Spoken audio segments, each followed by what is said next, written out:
Hey YouTube, what's up? Merry Christmas, Happy New Year. I hope Santa was good to you guys. I'm just going to do this little unboxing video of my Spark and do a little bit of a breakdown for, from the perspective of someone who has not flown a drone before. Plus a few tips that I found would have been helpful if I had known them before coming into this. I hope you guys enjoy it.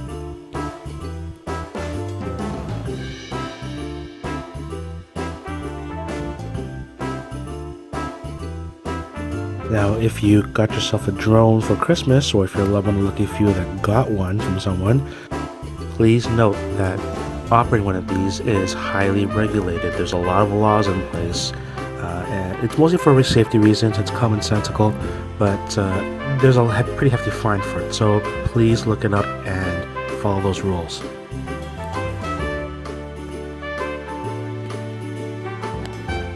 Now, I personally found one of those rules that to be a little more confusing is the no-fly zone rules. Essentially, there are places which you cannot fly a drone at all or fly with extreme caution. The DJI Go 4 flying app actually has this linked in. Basically, it's a map with information of where you can and cannot fly. As you can see where I am out in Scarborough, I'm pretty clear to do so. As you can see, downtown Toronto is pretty much a no-go. Parts of Etobicoke and bits of Mississauga as well. And out by Hamilton, by Webster's Falls, which I planned on going there, is also in the clear.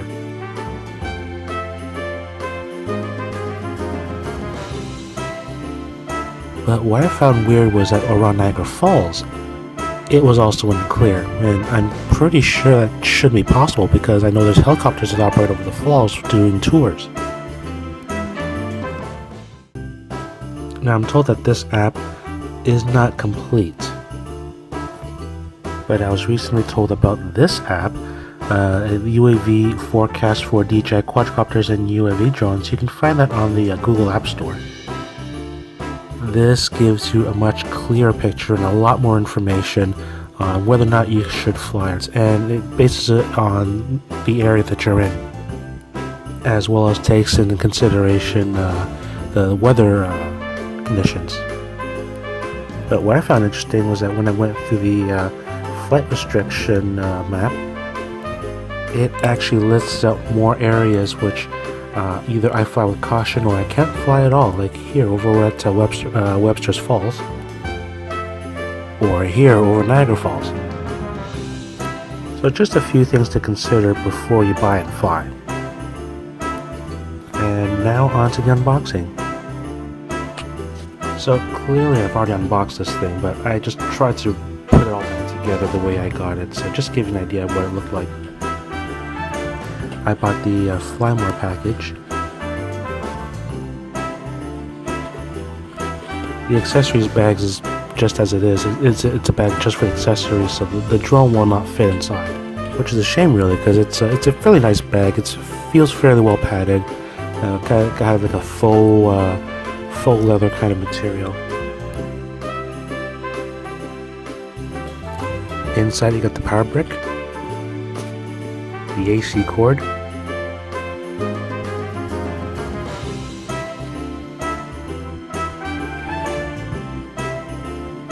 the charging station. You can clearly see it fits 3 batteries.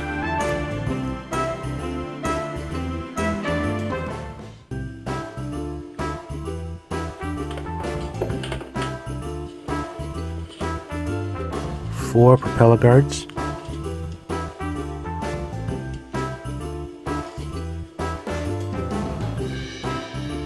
USB to micro USB cable.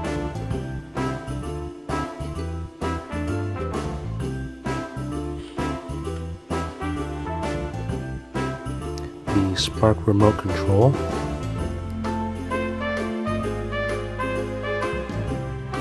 The remote connects to your phone via Wi-Fi, so this spot over here you'll find the Wi-Fi SSID and password for the controller. Now my first gripe with the controller is this. I have a Samsung Galaxy S7 inside this Unicorn Beetle case. It's not very thick, not if we compare it to like an OtterBox or something like that, but it does not fit into the locking arms. Those arms will not hold my phone in place while it's in the case.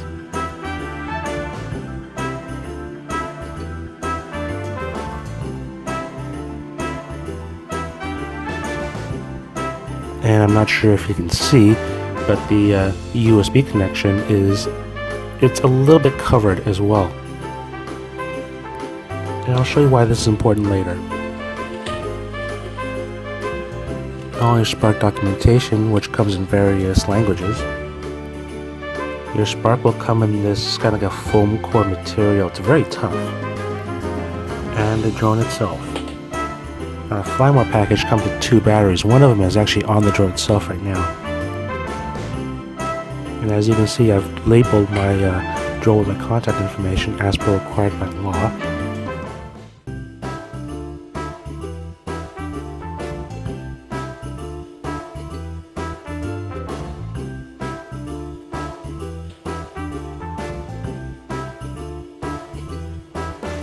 The drone itself also has Wi-Fi connection, so that information for the SSID and password can be found on the body of the drone behind the battery. In the tutorial videos, they tell you to insert the battery this way.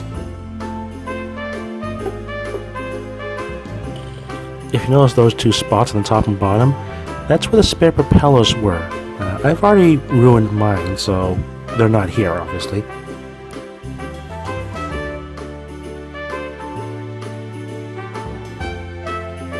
These accessories I purchased separately. I bought a gimbal cover, some skin sets, and the on-the-go or OTG USB cable adapter.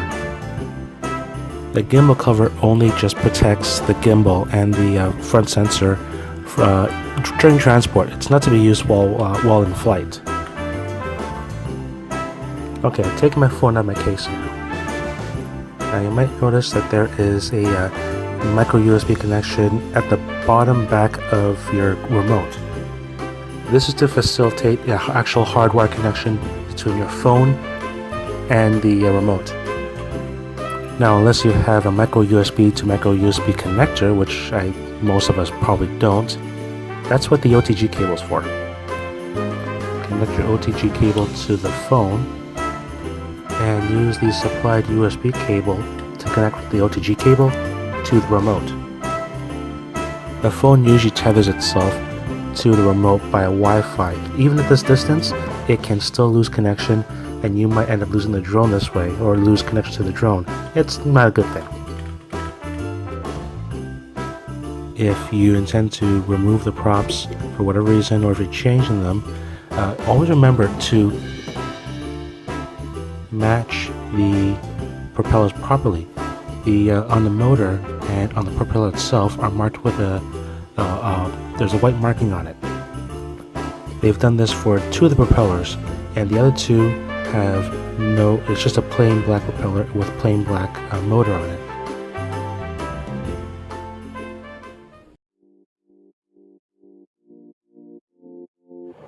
So, thoughts on the Spark.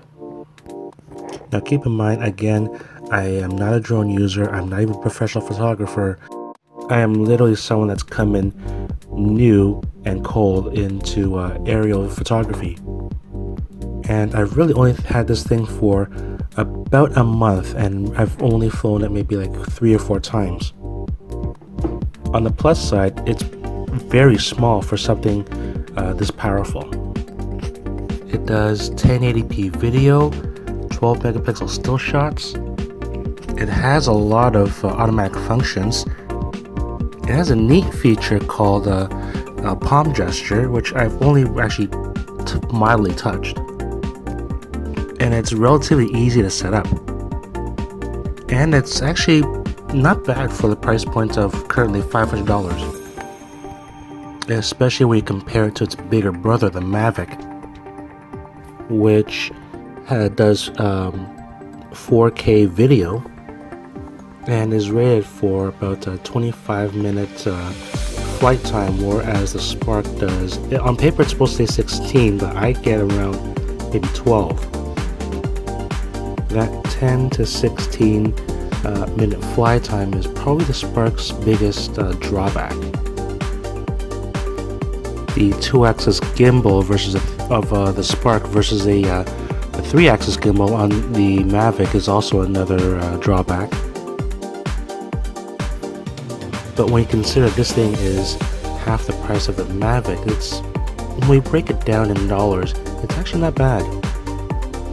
But the Mavic was built more for professional drone flyers and professional photographers, and it's more geared towards them, whereas the Spark is more like an introductory model into the world of aerial photography.